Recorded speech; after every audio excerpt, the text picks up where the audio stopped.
There you go. My hair's all bushed out. I just washed it. You ready? Yeah. Alright, so I am interviewing my grandpa Jim Parisian at his house here in Belfort, North Dakota. And my name is Terrence Walla Jr. So you can state your name and everything like that? Anything? Good morning, Terrence. I'm honored to be here, be living to give you an interview of my history of my present, past lifestyle.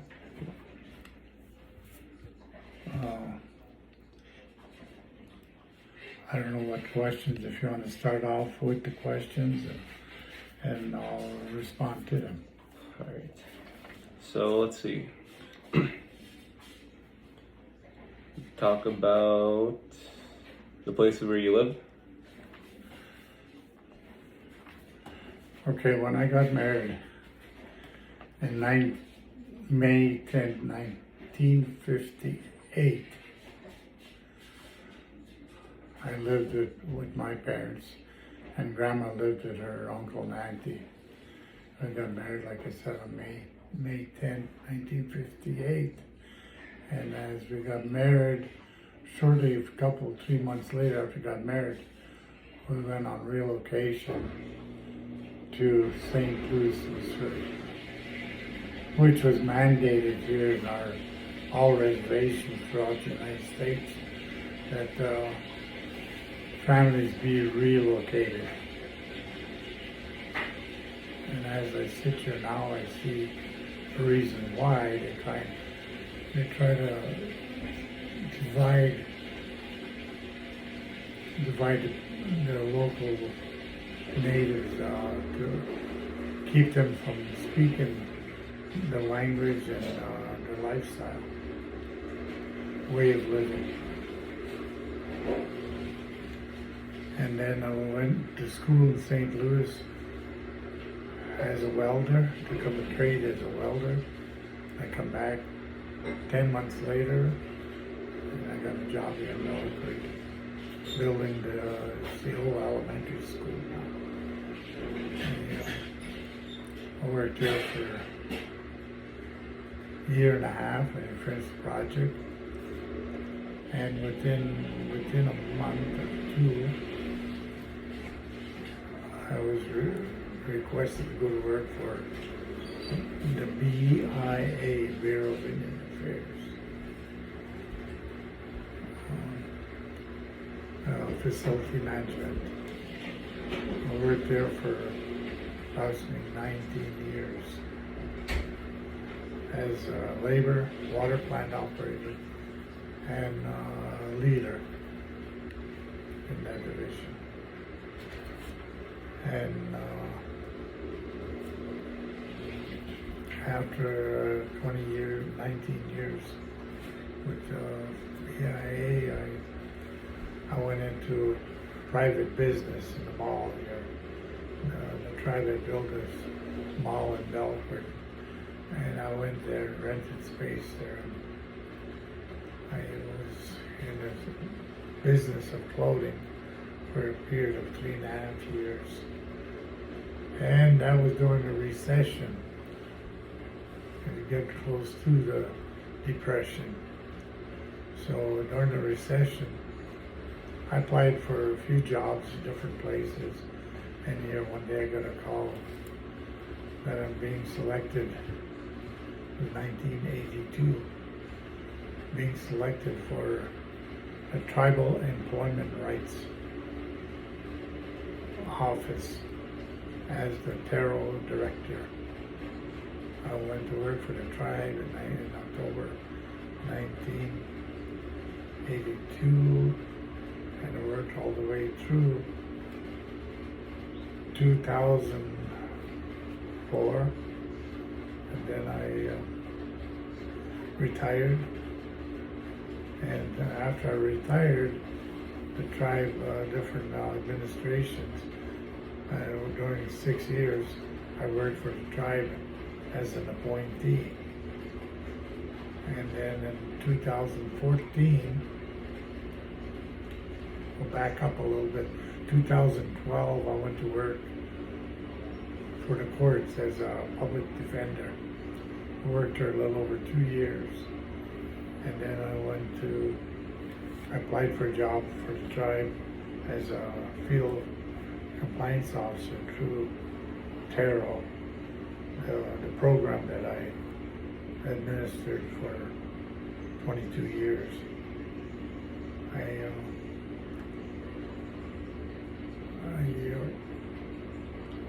I got the job as a field compliance officer. Then I started working there. Within 2 weeks, I was moved up to acting TARO director, my old job I had before. So I worked there for a few months, and then the job opening was posted. TARO director was posted. So I applied for it, and I got the job. So I worked all the way up to recently, October 15th, 2021. When I retired, that was my retirement date. So the most of my life was spent working in tribal government, and the job I had as TARO director was a stressful job, but somebody had to do it, and I done it. And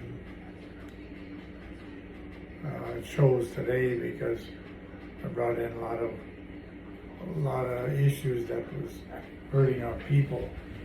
For example, wage and hour rate, and I got that implemented into our ordinance.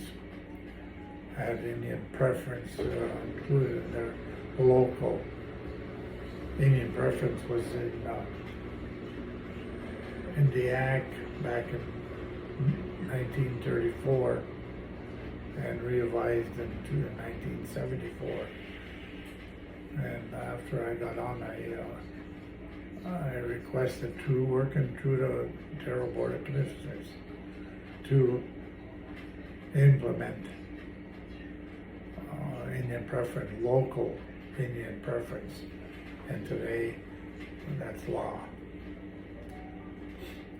So it's, like I said, it's been a stressful job. I worked a total of 32 years in the TARO office and 6 years as appointee for the tribal government. So that kind of ends my employment status.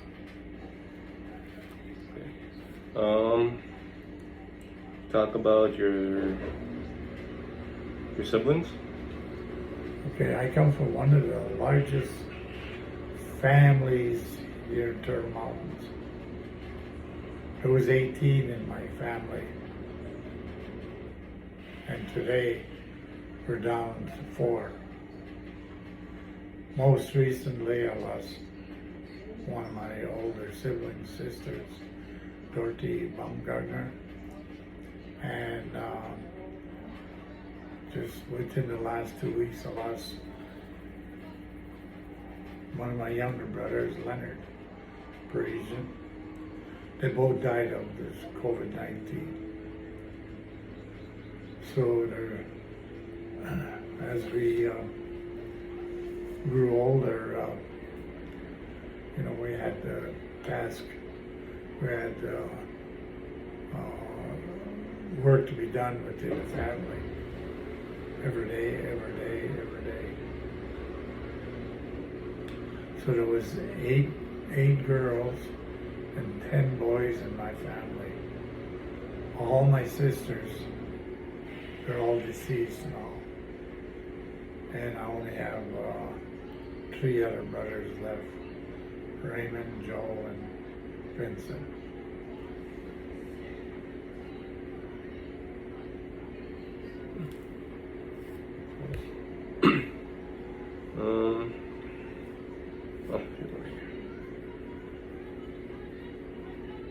Talk about all the instruments you play and how you learn. Okay, we all came from a musical family. My dad was probably one of the top fiddlers around here. His name was John Parisian. He was a fiddler and a jigger. And in the evenings after when we were younger, after we got done doing our chores and had supper and doing, my dad would take the fiddle and we had to jig or do something, chord on the piano, guitar. We always had a fiddle, guitar, and a piano in our house. And I was kind of the main one, recording for my dad all the time. That's how I learned most of my fiddle tunes today, by recording for my dad. And I'd chord on the piano or guitar. I learned how to play fiddle, piano, guitar, banjo, and then for 20 years I played in a band here in Belcourt. There's Eddie King and the Country Knights for close to 20 years.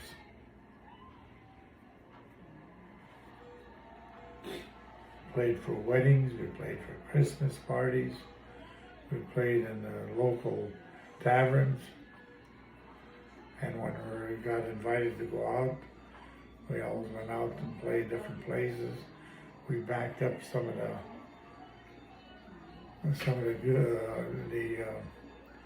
local, not local, but some of the national recording artists. Like there was Floyd Westerman, he was into native stuff and he had his own band, and we backed him up when he came to Belcourt. And then we backed up, let's see, Janet Jay, who was Buck Owens' fiddler. We backed her up in a concert here in Belcourt. And then David Rogers, he's a recording artist. We backed him up. So there was some other ones I can't even think of right now off the back of my head that we had backed up. But those are some of the recording artists that we backed up as a band. And we had a pretty good band. We were known pretty well tri-state around us that we existed.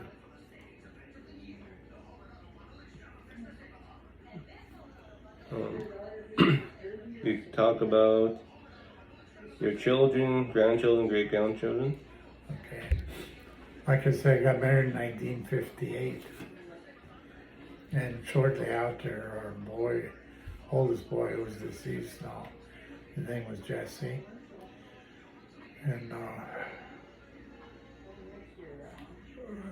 he was born in June of 1958.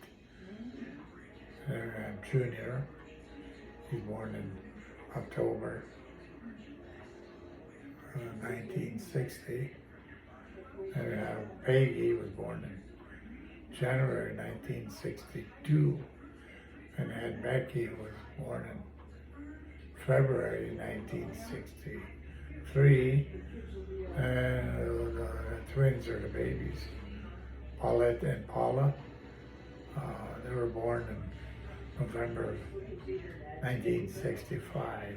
So I raised six kids. Jesse went to college in Botno. He was finishing up his 2-year degree in business administration when a couple of drunks here in Belcourt ran into them as they were on their way to the fitness center. Ran into them and killed my oldest boy, Jesse. And Peggy and Becky were in a car with Jesse, and they got bruises and cuts and broken bones and had to wear casts and stuff. But they come out of it.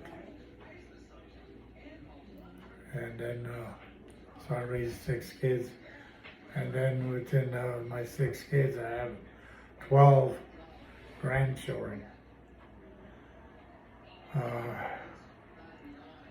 They range from Justin, who stays with me. There's Justin, Jessica, Ashley, baby Mike, Samantha, Heidi, Mercedes, baby Steve, Whitney, Terrence Jr., baby Steve, and Terrence, who's the youngest, or Parker, rather, who's the youngest of our grandchildren. And then we have 17 great grandchildren. I can't name them all. I know the older ones, but the young ones I don't know when they were born. But we do have 17 great grandchildren and 1 great grandchild. Good. Did you do anything for holidays? Well, we used to, and like I said, I played the band. We played for a lot of Christmas parties. And New Year's Day was a big day for everybody. So on New Year's Day when I was younger, we used to go to my older sibling, my older brother's place, brother Tom Stanley, make our rounds, and we'd have a little party at one of them's house. So the fiddle, take the fiddle out. What were we talking about, the holidays? Pardon? Were we talking about the holidays? The holidays, well, like I said, New Year's was a big day for all families throughout the reservation. Everybody celebrated, and we'd go house to house when the kids were smaller, young, and we'd go visit relatives on New Year's Day and have bullets and bangs and cake, whatever. That was a tradition. And I end up at one of the brothers' place, or sister, one of their residents, and we finished New Year's Day evening out there, and night into after midnight, and we had fun. Played fiddle and sang and jigged and did a little bit of everything.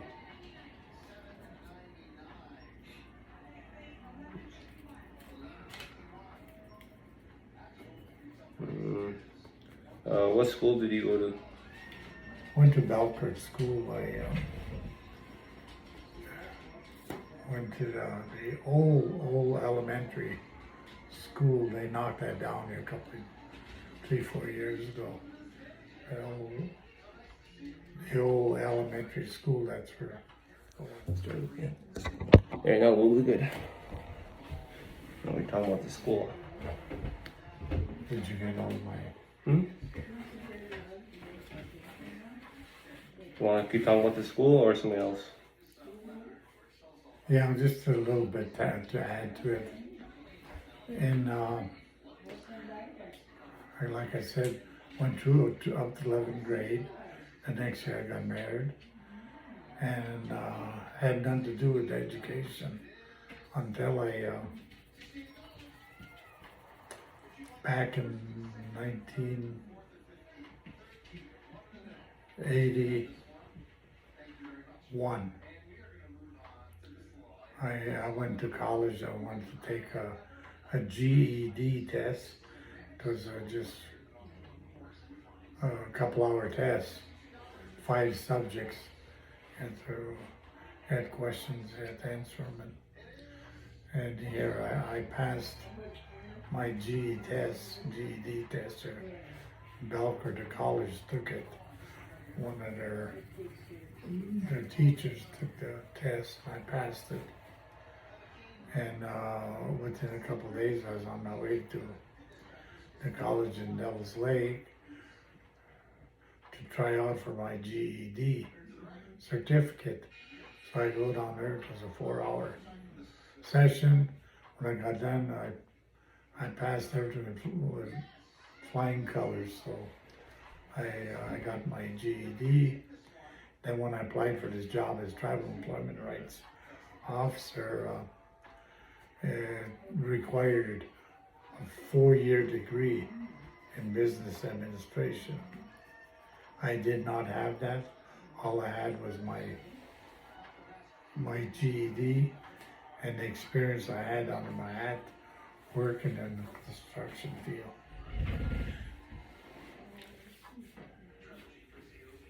So I ended my school year as acquiring my GED certificate. What was your favorite thing growing up? Favorite what? Favorite thing? Just anything that you enjoyed doing growing up? Well, my last years, almost 40 years working for the tribe, was serving our people.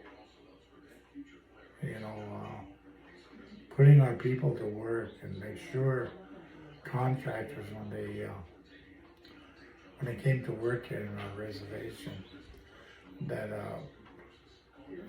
percentage, we try to hit a goal of 80% of our local people will be hired in any given job. And that was my passion there as far as growing up and putting our people to work, protecting our people's rights. Those are the two things that I always put first.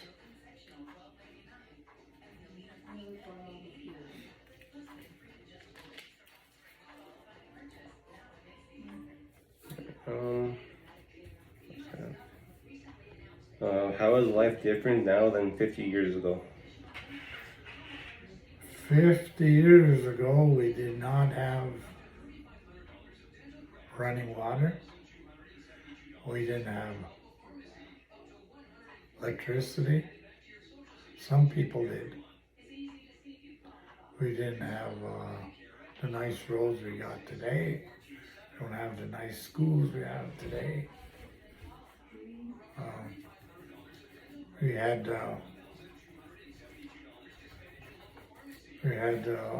outdoor toilets, and we had to haul our water.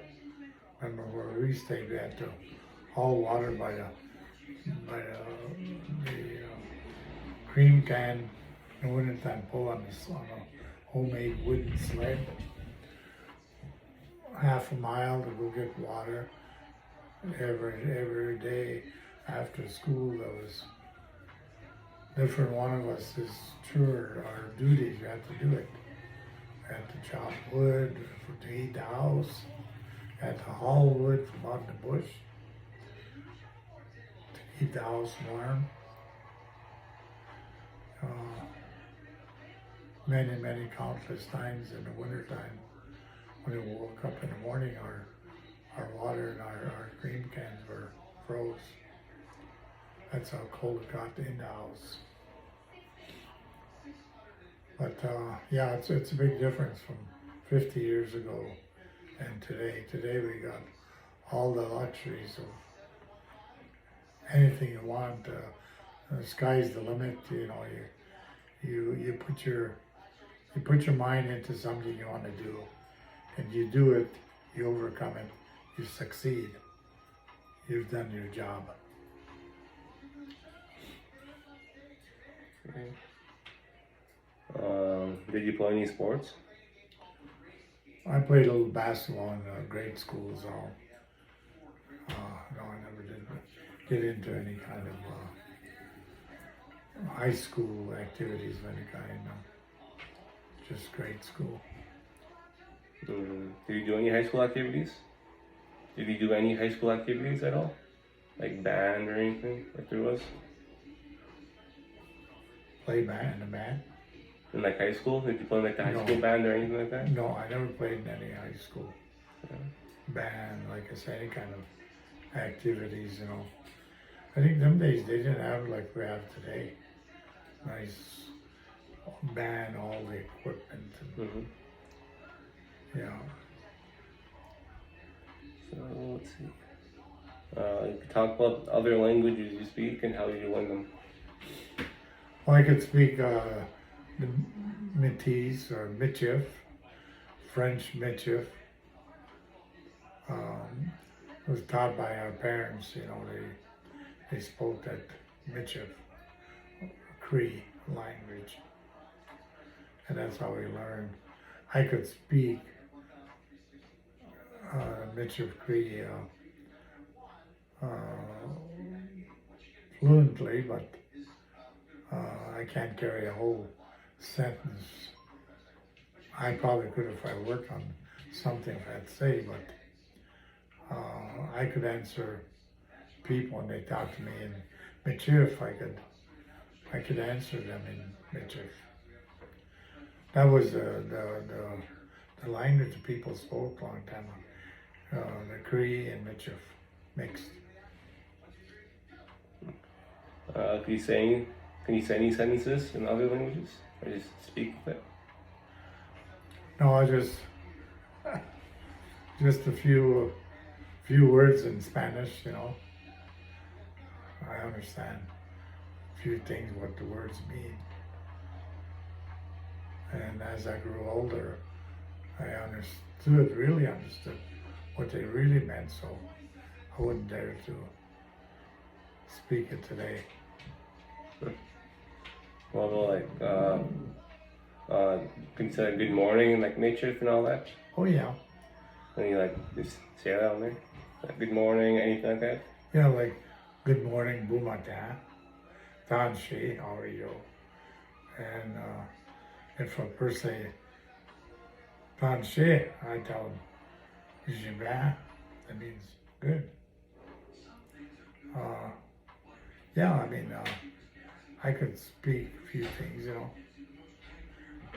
Like, for example, I'm looking out my window here. I can see apple tree. Monsieur les pommes étaient dans le job. Let's look at a lot of apples on that tree out there. See, I said it in Cree, Mitchell. Monsieur les pommes. Yeah, there's a lot of apples out there. I mean, yeah, I could speak it pretty fluently, you know. Well, with the numbers, can you say the numbers in the Oh language? yeah, I could count and shift all the way up to. I know whatever number is in French, Cree, Mitchell. You know, 1 through 100. Pretty easy. Let's see now.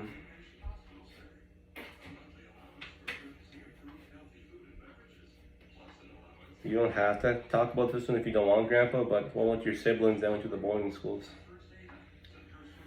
Yeah, that was kind of mandated. A lot of families were sent out to boarding schools to again that was to change their way of life, because they were being taught the Michif and Cree language and the way of life, and they took that away from them and sent them out boarding schools. And a lot of them were mistreated in these schools. You know, they were just sad. You know, I don't know why it happened, but the bigger families, the government would take the older ones and send them off to school because they couldn't afford to. Stop again. No, that's good. They couldn't afford to feed them and clothe them during the winter months, so, or even the summer months. Some of my sisters, brothers and sisters, when they went off to school, they were gone for a period of 3 years at a time. never saw their mom or dad or brother and sisters for 3 years. It was hard on them.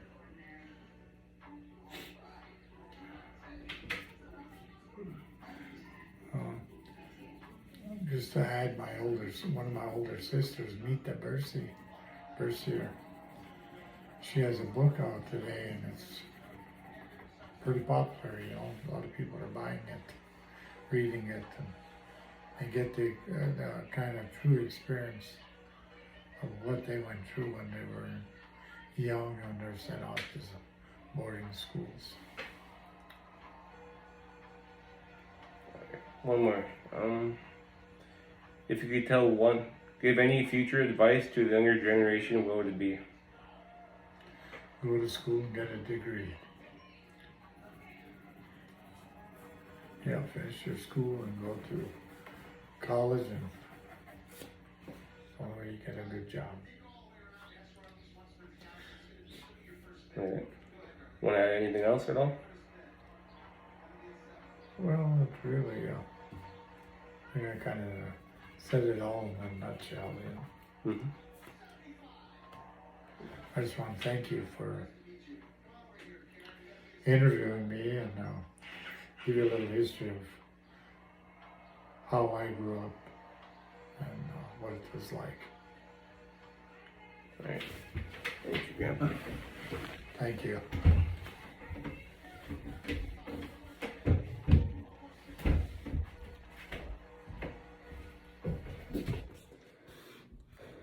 Okay, I'm here today interviewing my dad, Terry Willett, at my house. I'm gonna ask him some questions. Okay. First, who were your parents? Robert and Doris Willett Falcon. I'm asking, where did they grow up? Falkert. What did they do for their jobs and growing up? My dad did cement work all his life, most of his life anyway, and was hardly ever home just on weekends because he had to go work out of town. My mom worked at the jewel plant in Rowlett for quite a few years, and she transferred over to the school and taught beadwork at the school for many years. Who are your siblings? I'm the oldest, then Dale the second, Cindy is the third, Sherry is the fourth, Rick, he passed away, was the fifth, Tina was the sixth, Frank is the seventh, and Jennifer was the eighth.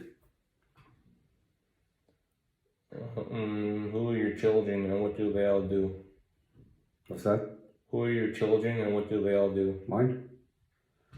Well, I got 6 of them altogether, and the oldest, Mark, he just came back around here, so he doesn't really working yet. He was working for a while. Heather, I don't know, she really doesn't work right now. Terry Ann worked at the hospital for many years. Whitney went to college for a while, is not working now. Terrence is working at the fitness center, going to college at the same time. And Parker's going to school.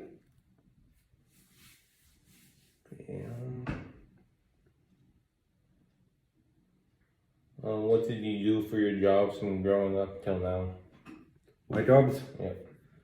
Well, I got to work at a young age because there was 8 of us in the family.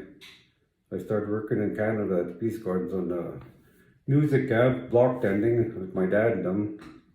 Worked there for about a year, and then from there I went to work with my dad concrete for a lot of years. Then I turned to carpenter work. I did some contracting on my own for quite a while, then it got too stressful. So I went into bus driving about 13 years ago, and I've been driving bus for 13 years and doing contract work in the summertime. Okay, what did you do in Minot? In Minot, I worked at the air base, sheetrocking. I built a couple duplexes down there and sheetrocked a lot of houses around town. My wife went back to school, so I had to find a job to take care of both of us, which I did and worked for quite a while down there. What do you all do for holidays? We usually all get together with family, go someplace or have it at our house, whoever's the third to have it. We usually take turns having holidays. Try to get everybody together. What sports did you play growing up? I played basketball, football, I wrestled. Yeah. Not really good at any of it, but tried anyway. Just to get out of the house and do something when I was young. What school did you attend growing up? Walker School. What was your favorite part about school? Lunch? No. Getting to meet a lot of new friends and stuff, getting away from the house, getting away from all the chores and stuff. Who were your childhood friends?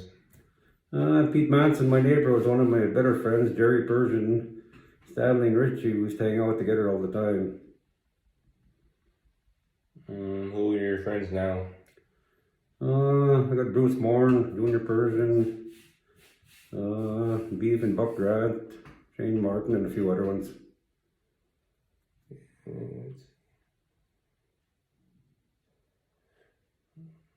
What was your favorite part about growing up? Mostly getting all our chores done, then jumping on horse and taking out riding for the whole day. We didn't have to be home till that night, so there was not really any rules to us back then, just that we had to be home to do chores. How was life growing up with a lot of siblings? It was alright.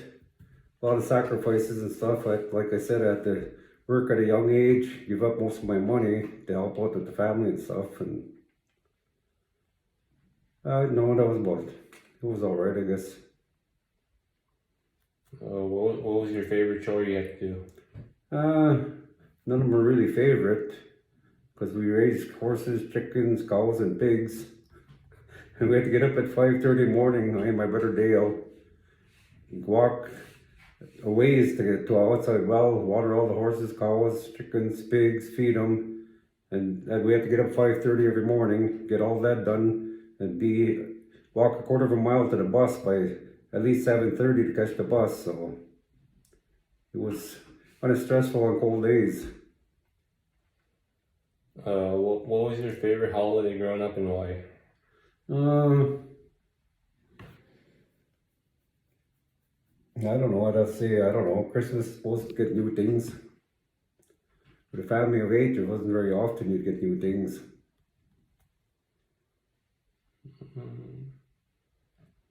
What is your favorite thing about driving bus? Well, I like to take the trips and stuff, watch the sports. A lot of younger kids, I get them on a bus, and years later when you recognize them, they come running up to me and talk to me and stuff. How stressful is it driving bus? Well, it gets really stressful on a lot of people, but you just gotta learn how to live. I go with it and stuff, and if you treat the kids halfway decent, they'll be good on a bus for you.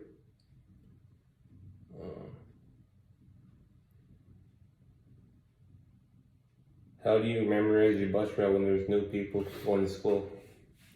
Well, sometimes you got a kid that on the bus that'll help you, or if you miss one, some of the kids will tell you that you missed a kid. You got to turn around and go back, and got a lot of help from the kids. Mostly the younger ones. The older ones ain't got time to help them.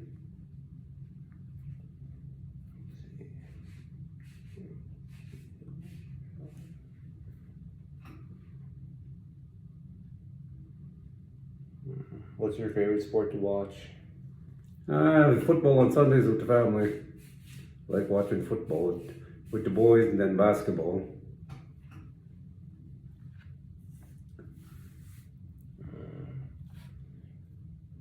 Right now, what is your favorite family get together? I don't really know. There's a lot of them.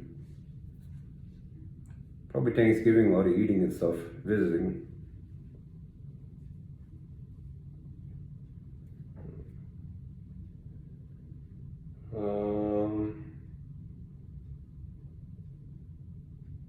See this one. Can you explain how you built this house and how long it took? Well, it started back in 1992 when I and Paulette got married. We lived in a trailer house for a few months, and I told her I was going to build a house. And I started, I'm thinking August of 92, and I finished September of 93. or right around there anyway. Took me about a year to build the main part of the house. And then from there, we went to Minot. I started working in Minot, hauling stuff back. I built my garage and my living room downstairs. Got that all done. And then a few years later, decided to add one more bedroom on because we only had two. So I added that on, and mostly everything on the house was done by myself.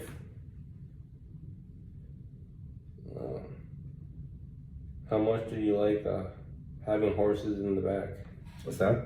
How much do you like having to have horses I in always the back? liked it. I always like to go back there, feed them, take care of them and stuff. Something to do even in winter time, just to get out of the house, go out to the barn and feed the horses and water them and just be out there. What's your favorite part about chopping wood during the wintertime? I always liked to go haul wood. I always did. Even as a young kid, I hauled wood.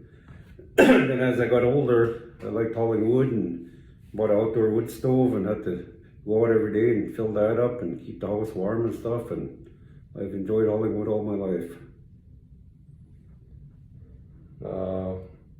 Why do you like horse racing?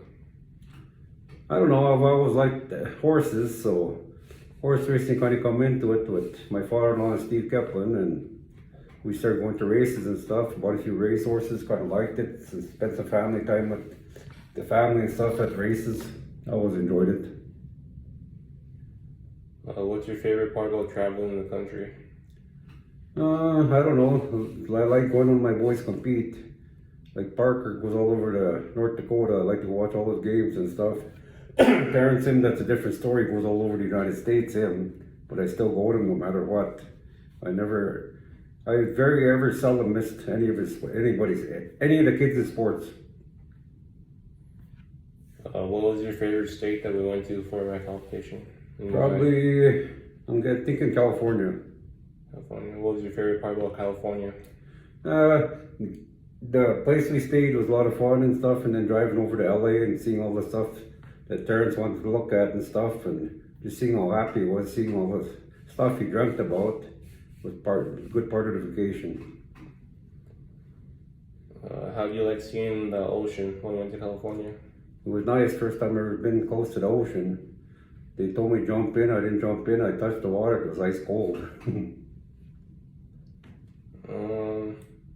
How do you like our walk when we went to the beach? It was a long walk down Santa Monica Pier. We walked, and then we walked on the beach. It was a 3.5 mile walk to Muscle Beach. That was shut down for renovation. So we had to walk back, but we jumped on a bike and rode back because the walk was way too long.